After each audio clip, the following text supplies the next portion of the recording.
Welcome back to the GCSE Maths Pro YouTube channel. Today's video is going to be focusing on finding the area of circles and semicircles. This is the second part of the area topic, so if you haven't checked out the first video, I will link it now, which is where we looked at the area of squares, rectangles, triangles, and so on. So this first screen is a good one to either screenshot or make a note of. So you've got the formulas here.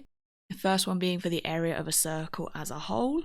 We've got pi r squared, which is basically pi on your calculator times by the radius r, so that's like halfway across the circle from the middle to the circumference, and then squared. So it's actually just the radius squared, not the pi, right? So it's like pi just as it is, times by, and then the radius part squared.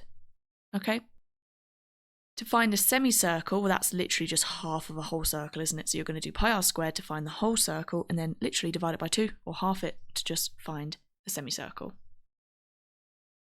Okay, so our first question is work out the area of these circles, and I've got the formula up in the corner here for you if you haven't already noted it down. So the first one, we've got 6 as our radius. Remember, the radius is from the middle of the circle to the circumference.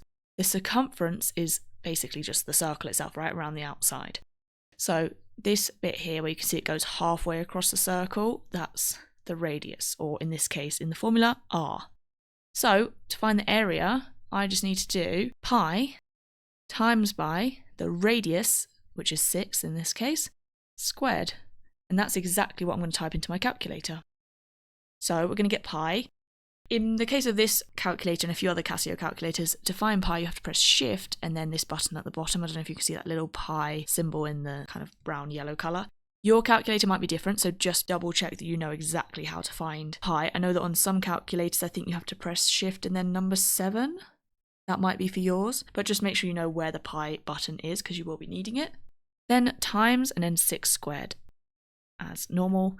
Now, it might give you your first answer in terms of pi. Obviously, you can see that 36 is the 6 squared part. Sometimes they ask for it in terms of pi, the answer just like this. That's more likely to be if it's a non-calculator paper, because pi represents a number, right? But it's a number with a lot of decimals, so it's unlikely that you'd have to calculate pi yourself. You'd always use a calculator. So if it's on your non-calculator paper, they're likely to ask you to leave it in terms of pi, and they should specify. But in this case, let's say we actually want to know the actual answer in the decimal format. I'm going to press this SD button here, I don't know if you can see, just above the delete button, which gives me 113, and if I round it to 1 decimal place, in this case, 0.1. As I said, you'll always get a decimal answer if you're looking at the exact answer like this, so they will likely tell you how to round it. In this case, I'm going to round it to 1 decimal place, which is 113.1. Centimeters squared because it's area, and this is in centimeters. Now we're just going to do exactly the same thing for the second one, except this time the radius is 11. So I've got pi times 11 squared, which I'll put in my calculator as well. So pi times 11 squared. Again, it gives me the answer in terms of pi, 121 pi, but I'm going to press the SD button to get the actual decimal format, which gives me 380.1, again to 1 decimal place, centimeters squared. And that is literally it. You just have to memorize the formula. Once you've got the formula, we're just applying it, okay? Now, I've got 2 more circles here, which we're going to work out the area for. The difference you should be able to see in this case is that, do you see how I've got these lines straight across the whole of the circle? So that's actually no longer the radius, is it? The radius has to be halfway across the circle. This, in fact, is the diameter. Now, the diameter is equal to double the radius, right? So 2 times the radius. Now our formula uses the radius. So in this case, you have to double check, have they given me the radius straight away, or have they given me the diameter to try and trick me? It's a bit of a trick question. So before I work out the area, I know the diameter is 18 of this first one, 18 centimeters. So therefore I have to work out the radius. The radius is going to be half of that, isn't it? Halfway. So just remember, if you've been given the diameter, half it. So that's actually giving me 9 centimeters in this case. So I've divided it by 2. Now I can carry on and go, right, area is equal to pi times the radius squared, which the radius is 9, not 18. And then carry on as we did before. So put it in my calculator, pi times 9 squared is 81 pi, but let's say if I want it as a decimal, to 1 decimal place would be 254.5. And that is to 1 decimal place.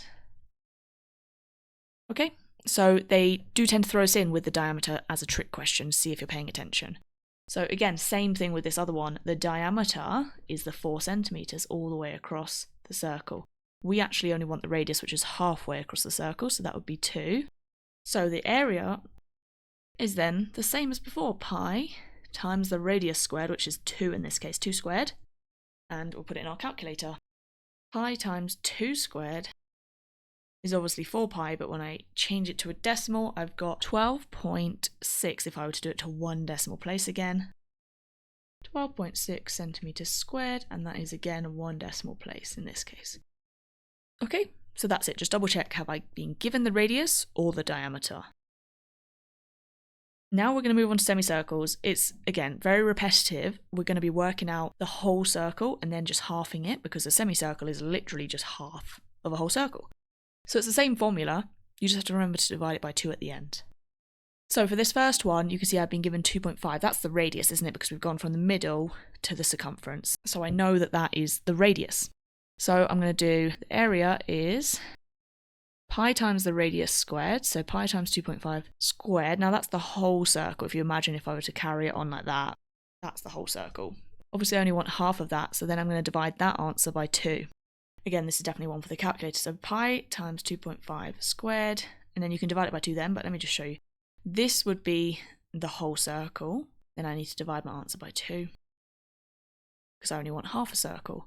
As a decimal, we've got 9.8. Again, I'm just going to round all of these to about 1 decimal place. So just remember, is it a semicircle or is it the whole circle? I need to divide by 2 if it is only semicircle. Now the next one, you can see we've kind of got a combination, because you see how the 15 goes all the way across the circle. Well, that's obviously the diameter then, isn't it?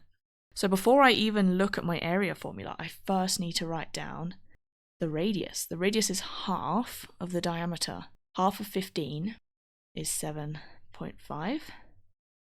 And now I can use the radius to work out the area. So the area is pi times the radius squared, which is 7.5 squared.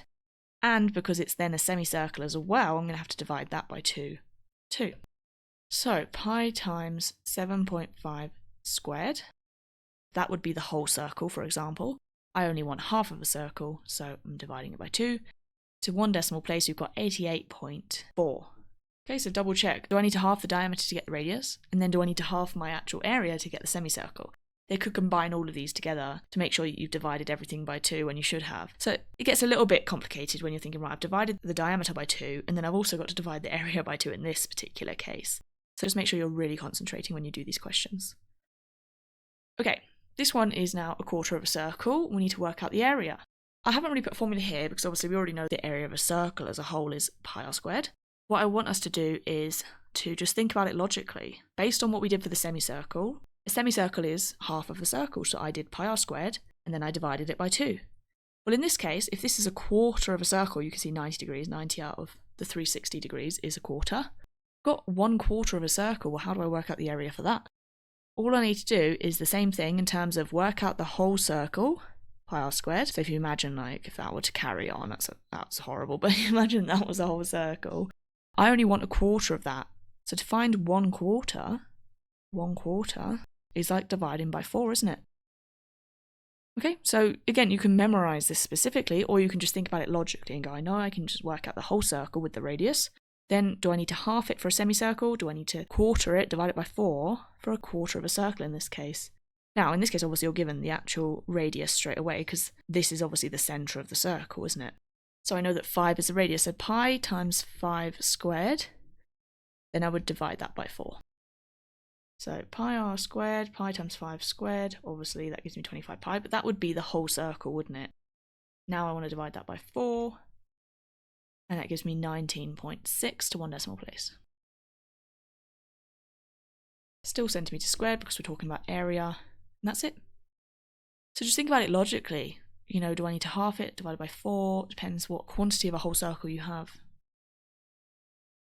Okay, so those are a good variety of questions on circles and semicircles. The next video to watch in the series for area is going to be the area of compound shapes, which will appear on your screen now. Thanks for watching this video. If you found it helpful, make sure to like and subscribe, and leave down below any questions or comments that you might have.